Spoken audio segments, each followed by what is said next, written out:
రోజు ఎందుకే ఆఫీస్కి వచ్చినా గొడవ పడుతూనే ఉంటావు, నన్ను సతాయిస్తూనే ఉంటావు. మీరేం అనకుండానే నేను ఎందుకు అంటాను? మీరేదైనా గొడవ పడితేనే కదా నేను గొడవ పడేది. మీరెందుకు 24 గంటలు నన్ను సతాయిస్తారు? ఎవరే సతాయిచ్చేది, నువ్వా నేనా?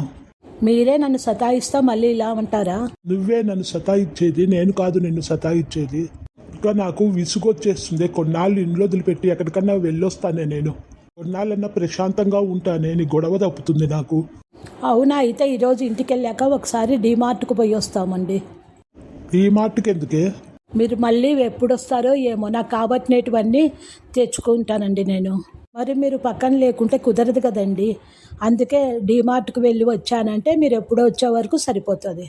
ఇదేంది, ఎందుకు పోతారండి, నేను గొడవ పడనులే అంటాదంటే డీమార్ట్కు పోదాము, అన్ని తెచ్చుకుంటాను, కొనుక్కొచ్చుకుంటాను, మీరు వచ్చే వరకు సరిపోతుంది అంటుంది.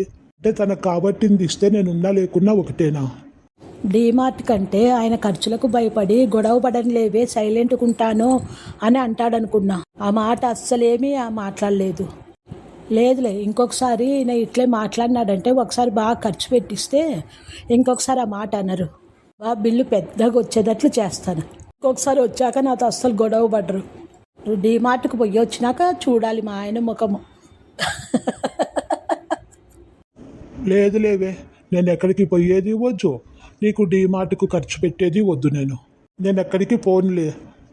లేదంటే నేను ఎక్కడికైనా పోతానంటే గొడవ పడను, పోవద్దంటే అనేది పోగొట్టి బాగా ఖర్చు పెట్టించాలని నాతో ప్లాన్ వేసినట్టుంది. తెలీదా? డీమార్ట్లో అన్నీ కొనుక్కోవచ్చని ప్రిపేర్ అయి ఉంటుంది. అనుకున్నది ఫెయిల్ అయిపోయింది పాపం.